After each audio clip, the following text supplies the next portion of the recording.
Just start this recording. Okay. So how's everybody doing? Welcome back to the Pressing Forward podcast. My name is Nowoola Awopetu, and on today's episode, we got a special guest, 8-year NFL vet, Super Bowl champion, Jets secondary coach, Marquand Manuel, better known as M. How you doing today? How's everything? Everything's going well, man. Pleasure having me, man. This is a great opportunity. Most definitely. And I just want to take the time out to appreciate you for even coming on.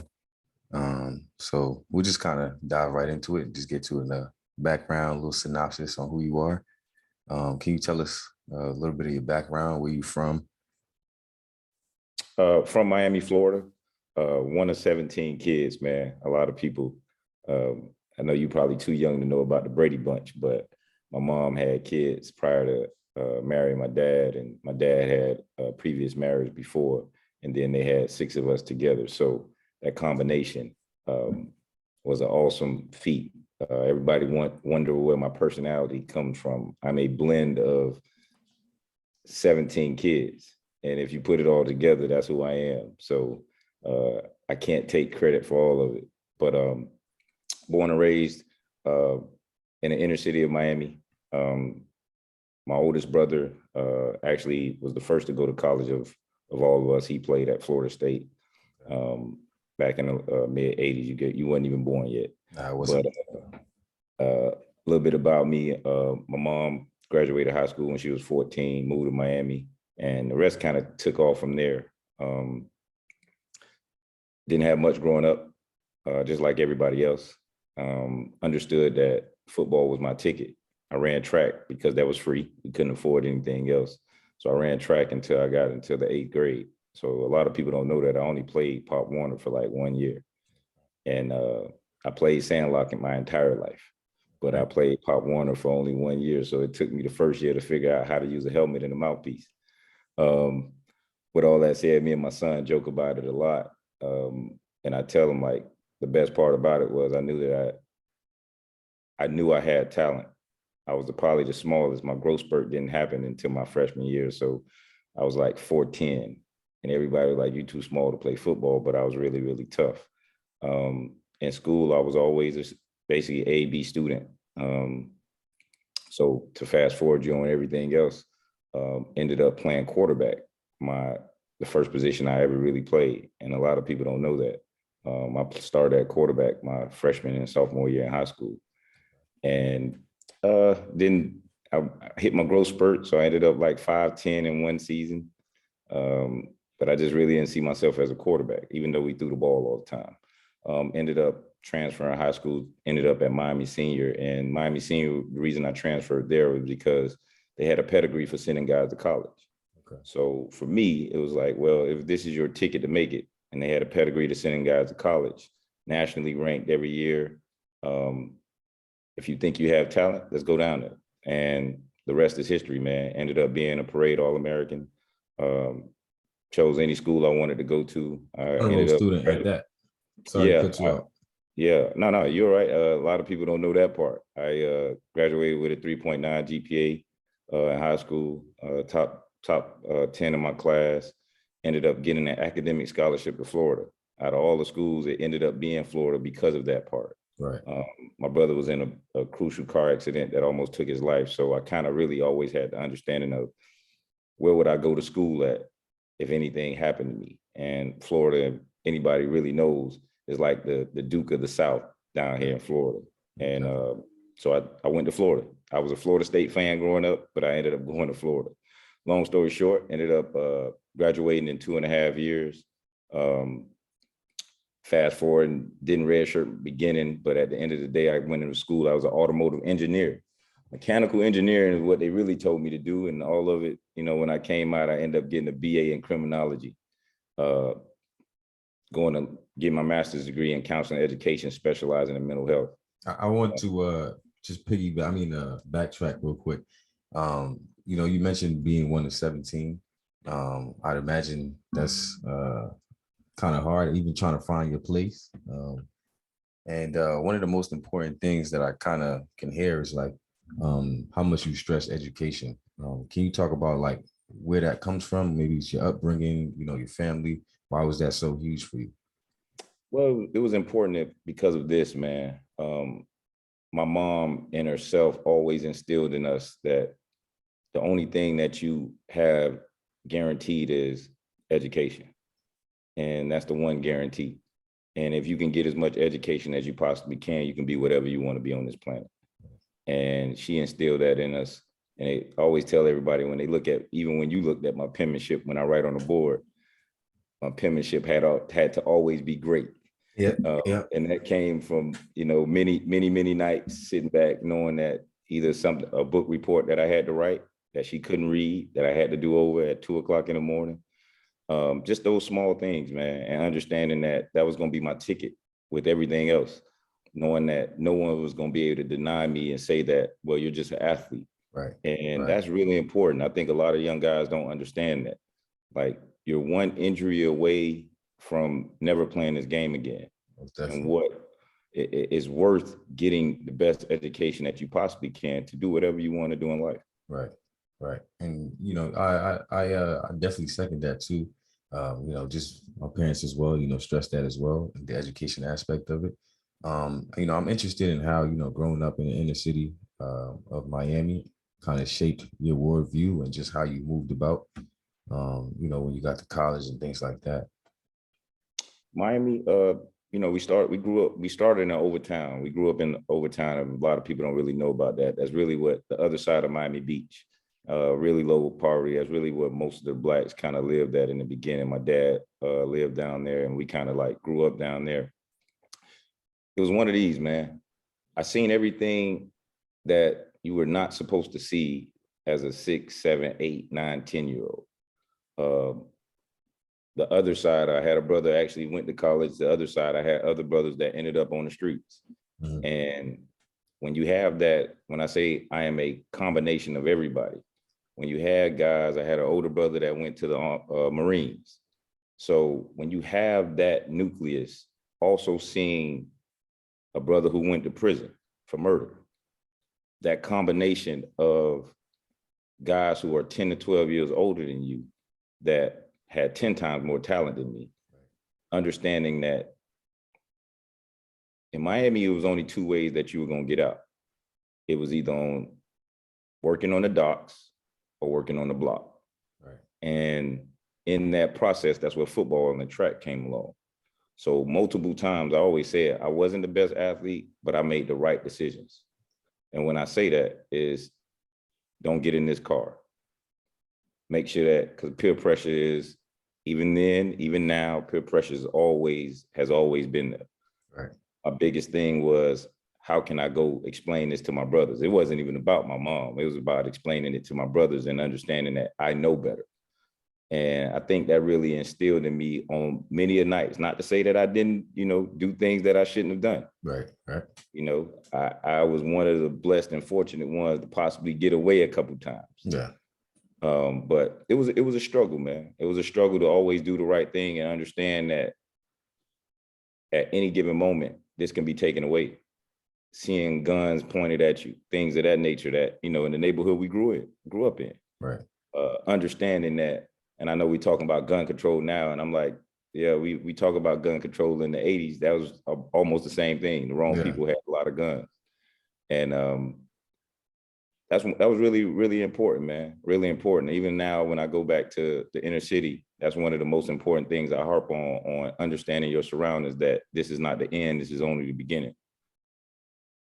So, you said a lot there in terms of just how, growing up in that environment where you get to see both sides of the spectrum in terms of, having, a sibling that might have taken a different approach to where, now you can sort of navigate and, find your own lane, so to speak.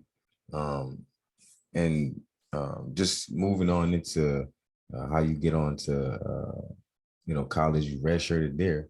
I'm wondering, what that process was like, because, when I first got there, in college, I was expecting to come in and ball, but that wasn't the case. Can you talk about some of the feelings there and kind of how you use that experience to sort of, help further your career moving forward? Well, it was real unique, man. I came in a year after they won the national.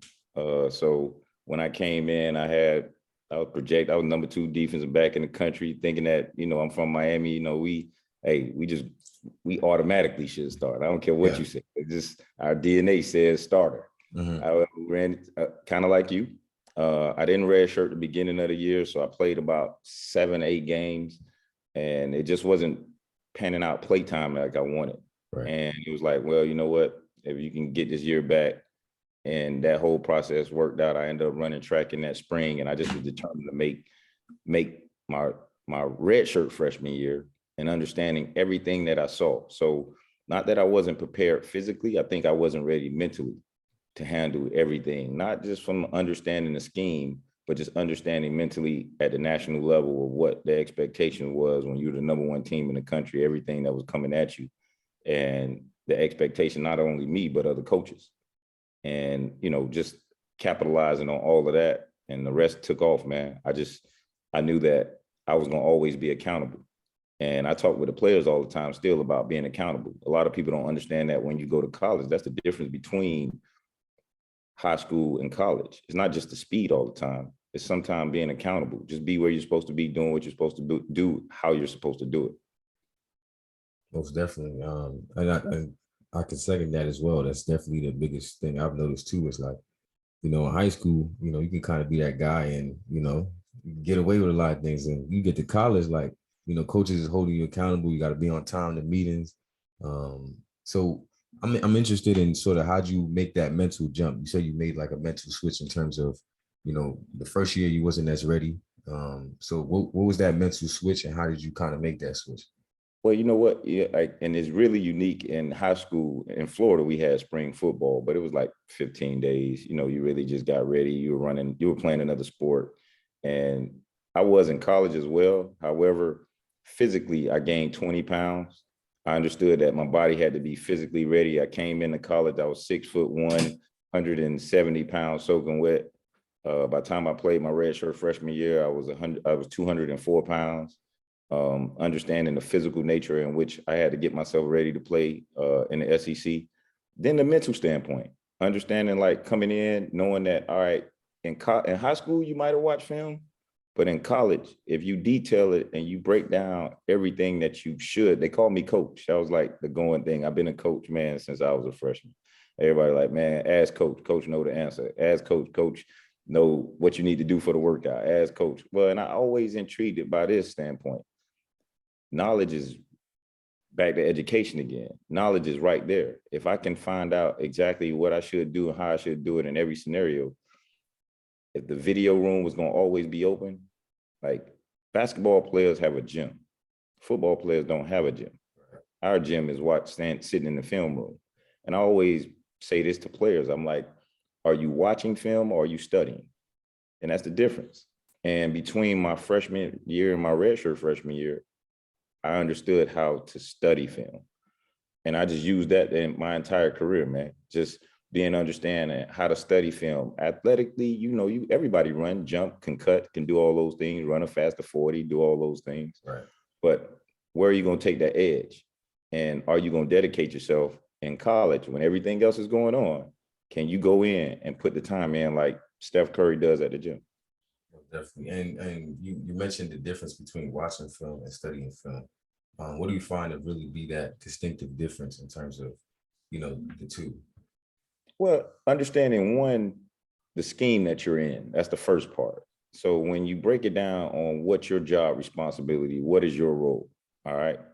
That's the first part that I go when I look at, all right, what's my role? Now, when you turn on film in high school, you used to just watch their favorite plays. Let me watch their favorite plays and see like, all right, this guy likes to do this guy likes to do that, this situation, they do this. Oh, that's all they do? That's it? All right, I'm ready to go play ball.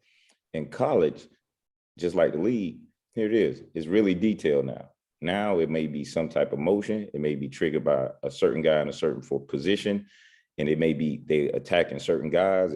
They see you in certain coverages, understanding which guys I have to cover in man-to-man, what favorite routes they like, from what positions on the field, when he motions, when he lines up in this split, detailing it. And I think the detail of studying that, making notes, having notes on opponents when you're a freshman in college, having all those small things, and A lot of guys don't understand that because they just watch it. They just watch film. They just watch it. Oh, I seen tape. I turned it on. And what did you gain from it? Did you gain the intentions of the quarterback? Did you see the small things? Did you see how the running back, what he does when he breaks free, what he does when he runs to his left? Do you have the intangibles down pat? Like, all right, I know that I got a speedy receiver. I know if I get caught in this coverage, what I need to do. So those small things that a lot of times, man, a lot of guys in college, because of the 4-hour period, not willing to go back and do it on their own. And it seems like the distinctive difference from what you just said is really the attention to detail. Very much so, man. And you know, I know for when I was a younger player, I didn't really know how to watch film. I didn't know how to break down film. And I know, you know, just for older, as you get older, you kind of can sort of pick up some of these tendencies and things like that. And you mentioned you were always somebody who, you know, people came to or looked to sort of as like a leader, so to speak. You know, how do you embrace that role and sort of, you know, how do you feel like that shaped the dynamic of the team? I tell you what, man. And I don't sound arrogant when I say this, man. I've been a leader my entire life. And I always talk to my kids about this same thing. A leader understands how to follow. So you must understand how to follow and know who to follow before you are tagged as a leader. Right. And understanding the difference between, I was going to always outwork everybody in the room. I knew that mentally, physically, the integrity of what I considered myself as a player, always intrigued. And now the vocal part, the energy that you see, those that's just blessings that I got from the man up above. That was that part. But the integrity of coming in and being consistent. I joke about it all the time. It's been 25 years since I committed and went to school. I've been doing the same exact thing, the same exact way my entire life. Understanding that adversity will hit. However, everybody around you are watching how do you react in those moments. That's where the leadership came from. It wasn't about me just, and I always put my arm around anybody who didn't know, you know, like when we met, you know, the same thing. The job is to give back knowledge. That's the job. That's what a leader is. Give back knowledge, give back the experience, man. Yeah, I think that's huge right there. In terms of you know, being a leader, you gotta be able to know who to follow. That's true. And you mentioned a bit of adversity. You know, as you go through your career, as you go through life, adversity hits. My question is just like, what is your greatest adversity that you had to overcome during your time at University of Florida? At Florida, man, a lot of people don't remember this, but coming out my redshirt sophomore year, I had a great year. Coming back into my senior year, I don't know what it was, but I was in a competition for my starting job. I'm a preseason All-American, but I'm in competition. I already graduated college, and for some odd reason, I wasn't playing at all. I wasn't playing on special teams. I don't know if it was a coaching decision. I don't know what it was, but I always go back to that moment. And I say this, I didn't play the first four games of the season. It's crazy. I had no stats. I was on kickoff. I wasn't on anything. So two things happen in life like that, man. One, it wasn't the hardest struggle in my life. When you have nothing on your table to eat, that's a whole different conversation. Struggle. So that's a whole different conversation. Yeah. And when I've already made it through those, this is nothing but a mental challenge. Mm-hmm. So what do? Like anything else, you pray about the first thing. I'm grateful for the opportunity to be able to now figure this out. Because a lot of people don't like to pray that way. I pray the ability to be able to figure this out. So guess what I do? Faith without works is dead. And I say that religiously all the time. Why? Because I'm going to pray, but I'm going to do all the small things. So all to fast forward, we were playing Tennessee. I'll never forget it as long as I live. And we couldn't stop Travis Henry. I'm not playing. And the first snap they put me in, I go out there and I knock him out. And the rest is history. Yeah. And I say that to say this, adversity is going to come in all shapes, forms, colors. Why? We don't know. You never question the why. Real men love routine, and they figure out, what can I learn from it? Because it's going to come. Right. That's just life. Life is going to happen like that. But that was probably the hardest thing that I had to overcome. Wasn't really injured, didn't have any of those things, but that probably the hardest, man. Taking something that I really love. So I didn't play on kickoff. I didn't play on punt. I didn't play on anything. And I was voted a captain. Right. It was like, God, this moment right now is for what? What do you want me to learn from this? And it propelled the rest of my career, man. It was awesome. And I say that all the time, and I say it very humbly. I think that's a great mindset to have. I see that a lot of young players, not even young players sometimes, when, a bit of adversity comes and maybe they don't get what they want right away, there's a need for like this immediate gratification. And if they're not on the field, the first year, the second year, then, they feel like it's not their time or their time won't come. It seems like you was able to, practice patience there. And that sort of propelled you forward. I tell you what, man, it's weird that that's how my NFL career started. The same way, getting drafted, 22nd safety, coming in 8th on the depth chart. And, I explained and expressed this story to you already. Yeah. But I knew that I had already seen this movie. And the cool part about this movie is what it was I was supposed to learn from the movie the last time I saw it. That's life. Yeah, right. That adversity. Yeah. And being able to understand it, not being emotionally moved by or triggered by anything that you can't control. Control the variables that you can. So if I get 10 plays to play in the preseason game, those are going to be the best 10 plays that I possibly can put on tape, that my resume now speaks for itself. And that's how we're here talking.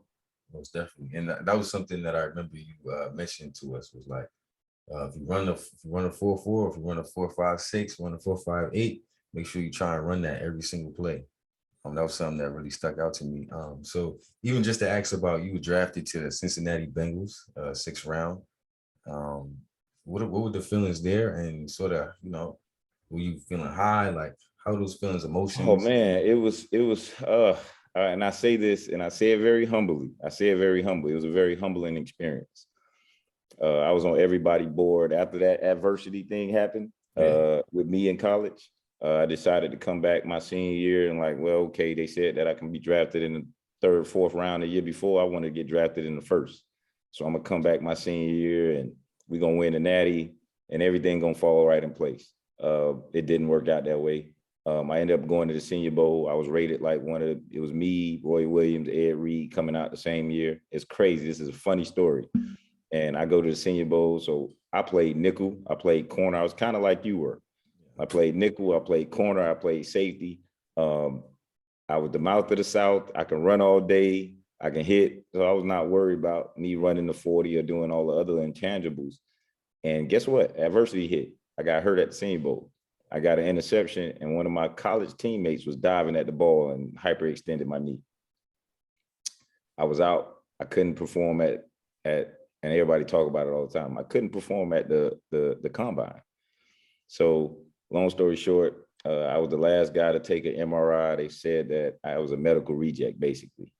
So the draft comes, and back then we didn't do as much recheck. A few teams flew me in. So the few teams, and I went to Indianapolis, and I'll never forget this. They told me, they were like, that's when I found out I was a medical reject on a lot of boards. So long story short, you asked me, was I high or low? I fell off everybody's draft board. So the next thing that happens is I get a phone call. Me and Andre Johnson are best friends, the receiver. We played, born on the same day, played high school ball together. We sitting outside my brother's house, and my phone rings. It's Dick LeBeau. He's like, we're drafting you. And he was sitting right next to me. And I said, I'm actually about to get drafted. And he was like, because at first we didn't know what I was going to do. And I said, Coach, he was like, are you going to, we know you're injured. And I was like, Coach, I'm not injured. And it ended up being a spiral effect of, they had me rated higher on the drafted board. They drafted a safety, which was my really good friend, in the 2nd round. Yeah. But it was 21 safeties drafted before me, man. And I outplayed all of them but two. And for me, it's a testament of faith and understanding that I was going to outwork everybody. I was going to do the small things. I was going to do the intangibles, and I was not going to be distracted. Most definitely. Yeah. So I sort of seen a pattern of just adversity and just having this willingness not to just quit. Because a lot of people they might get the initial opportunity if it doesn't work out for them, and there's a quit to it. Sort of what kept you going at these times, or what kept you, what kept you tunnel vision in terms of just the vision that you have for yourself. And I wasn't going to allow my situation to dictate my ability. And I say that to say this: they weren't there the first time I put a helmet on. The no right now doesn't mean that it can't be yes later. Right. However, if I'm not prepared for when that yes comes, that's on me now. Right. So every day, no matter how small it was, I was going to continue to get better at something. And that's what you heard from, I need to be able to run a 4.5, 4.56, or 4.3 every single play. I need to be in the best shape of my life every single moment, every opportunity that I had. And when I get the opportunity, I not only needed to flourish, it wasn't pressure anymore. It was preparation to go out and perform. Like you said, adversity has always hit. How do you handle it? What did you learn from it? And I learned, here it is. Pressure is for those that aren't prepared. Moments are for those that are. So the preparation aspect is what separates you when you step into those kind of those opportunities. Definitely, man. And that's the moral of life a lot of people don't get. Just preparing, man. I always said this in life, period. If I shot for an A in class and I actually got a B, guess what? I'm still smiling, right? Mm-hmm.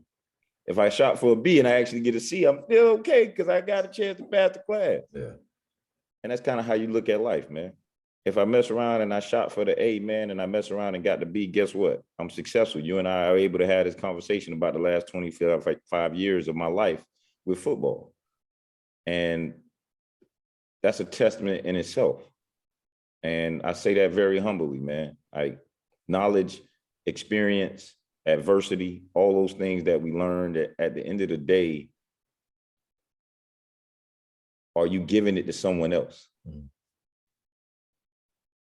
And I think one of the things I also noticed too, just even just being in that room, you're very intentional. Your coaching philosophy, you're very intentional on emphasizing the fact that we're more than athletes.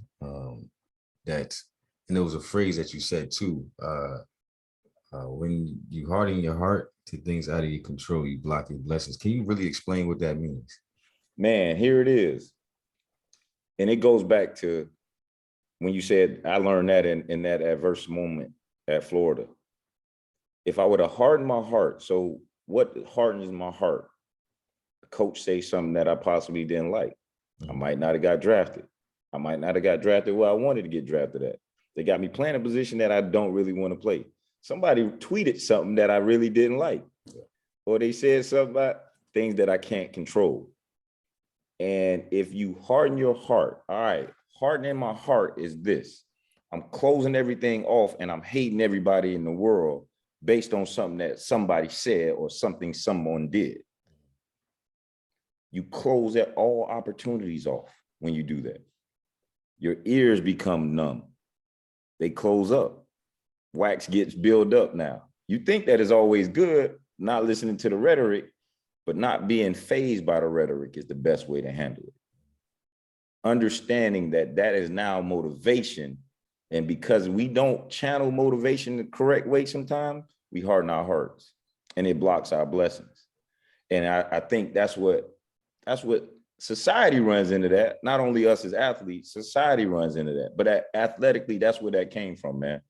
And I try to harp on that a lot because sometimes people listen to the tone of my voice and they miss exactly what I'm saying. because I'm telling them, if you listen to the tone or the phrase that I may say something, you may harden your heart. And I don't want you to do that. Rather than missing the message. Passionate about this game. Yeah. So instead of hardening your heart and taking the tonality of the way you're speaking, you might miss the message if you take it personal, essentially. Exactly. It's like I said, man, it is every man that I come encounter with, that is a blessing. I always look at it like that. Mm-hmm. If anyone wants to take 5 seconds and hear what I have to say, man, that's a blessing within itself. So what did I leave that man with?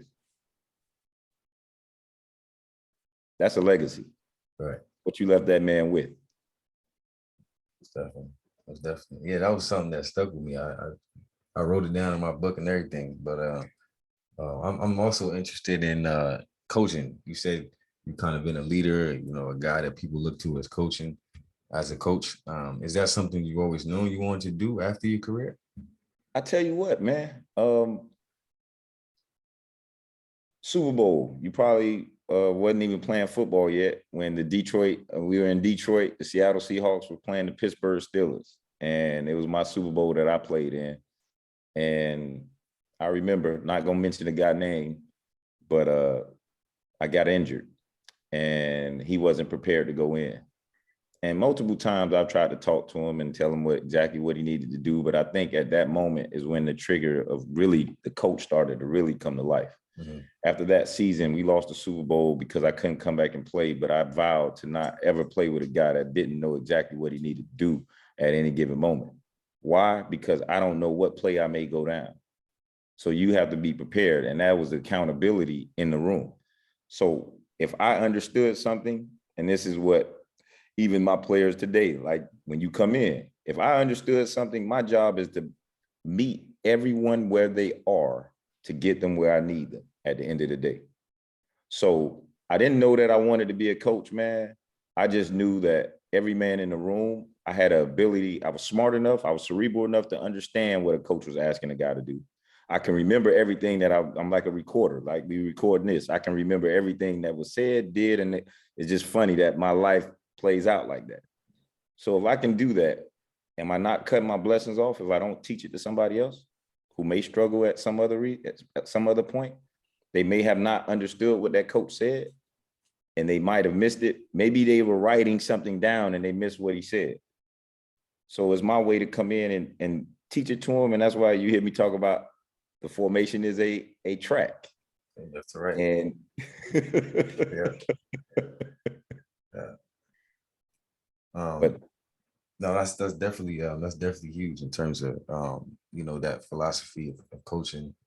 Really taking the time out, also to know your players too. Just knowing players' names. I know after the first day you probably remembered everybody's name. So, and you was very intentional about that too as well. I'm sort of interested. One of the questions I had that I wanted to ask was, wait, I think I already asked it. I definitely did ask it. But what would you say separates great players or average players from great players? What's that separation? Talent, some people gonna always talk about. When you played with Charles Woodson, and I know I'm name throwing right now, Charles Woodson, Champ Bailey, all those guys, Brett Favre, like Fred Taylors of the world, Javon Curse of the world, when you play with natural talent, and Andre Johnson's of the world, like when you play with guys like that, some people gonna say talent. But when you also play with the Andre Davisons of the world, who you never really heard of, played against the Hines Wards, the guys who aren't that big, who not that fast, who not that, it's consistency, man. It is really consistency. And what level are you willing to take that? Some people can look at like in that whole adversity when I started, and I learned this one thing, and I got some of the players starting to do it now, because I said, don't trust me. You hear me say that a lot. Don't trust me. Trust what I tell you. Exactly. Trust what I'm telling you. Don't trust me. Now go study on your own and figure out what I'm trying to tell you. But don't trust me. I'm going to give you the exact information that you need, but I want you to go study it on your own. However, in that process, here it is. Every man's standard should be excellence. All right, but what's excellence for you? I don't know. But for me, in that adverse moment, I didn't wait on a coach to tell me if I did this right. I came up with my own grading system. All right, every play you out there, guess what? You either plus minus a zero in technique, energy, effort, and did you affect the play? Plus minus a zero. So I say that at the end of the day, if I had 10 plays, it was a technique, it was an effort, and it was also, did I affect the play? So did you get a plus minus a zero? And you grade that out at the end of the day and you figure out if you lived up to your standard of excellence. Rather that been an interception, rather that been gave up a touchdown, did you affect it? And when I started doing that, that for me, here it is. Regardless of what, and I haven't, so everybody know this, I haven't, since that situation happened, I haven't read an article about me. I haven't watched any interviews with me. I haven't did any of that. Why? Because it was always this. What is my standard? My standard is excellence. So I know exactly what that looks like. If you don't know me personally, you never met me, how can you say anything about me that you don't really know? So in that process, that's where the leader comes in. Most definitely. You did say, you said a lot there. I was interested in sort of, where do you see that? Because not all coaches take the same approach, and how they coach and everything. Where do you see that some coaches may fail to, I guess, connect to a player? That's a good one, man. Me personally, when I walk in, I always look in the mirror every morning when I get up and I'm like, can you be coached by Marquand Manuel today? Because like I know, I am very consistent. Mm-hmm. I'm very persistent. I am very detailed, and I expect the best out of you on the days that you don't have the best. Mm-hmm. All right, where does that go? That is connecting. Am I willing to connect my soul with your soul to understand where you are to get you where I need to? Some coaches aren't. Some coaches look at it as an opportunity. When you walked in the room, you didn't know if we were getting ready for the Super Bowl or not, because I coached you exactly that same way. Every detail, every inch, and it wasn't anything different between you and the man that was sitting next to you. I wanted you to be able to say this. At the end of the day, when I walk away from this, every opportunity that I possibly had in my brain, that man gave me every opportunity. He connected with me on a level that people probably never wanted to connect with me on. To tell me the value of, this is just a football game. If you add the values of life in a football game, that's when you get the professional. So it seems like that separated would be obviously coaching, guys the same way, to upholding guys to the same standard, and then also valuing, teaching those life aspects and those life lessons within the game. Always this, man, at the end of the day, and one coach, Ray Rose, told me this a long time ago, man, 2003, when I first met him. In order to get the better player, you must help the man become a better man first. Mm-hmm. If you help him become a better man first, in that process, that teaches everything else, man. That's where the detail comes in. All those small things now get lined up. And in that process, that's where you see the biggest jump in all the players, man. They connect with you on a whole nother level. And my job is to make sure that you see a movie that I've already seen 1,000,000 times and you go experience it. And I would imagine that even kind of makes the coaching aspect more gratifying, and probably even makes it a little bit easier when you're truly able to connect with a player. So my question would be, what do you find to be the most gratifying aspect of coaching? At the end of the day, when kind of what I just said, when you have those players that come back, and whether it be something in their community that they've done, championship that they've won, a contract that they signed, that is huge, all those small things, that's the most gratifying. At the end of the day, when a guy can call you who never played the defensive back position, I'm not going to mention his name. He played wide receiver on the practice squad, and 5 years later, he's still playing on special teams and playing DB. That's the most gratifying thing that you can possibly have as a coach, man. To watch these guys build families, create legacies of their own when nobody really gave them that chance or that opportunity. That's why we do this. So essentially, just the coaching is more than just, obviously more than just a paycheck. It's essentially being able to pass something down, pass values down, pass teachings down, pass wisdoms down. And that I could definitely say I've noticed that, and how you approach coaching, and the way that you come in every single day. Is there something that you could leave for the listeners? Like if there's one thing that you would leave and for people to take with them. I say this, and I say it very humbly, man. The opportunity that we have as leaders, as men, as a coach, you affect lives that you don't even know.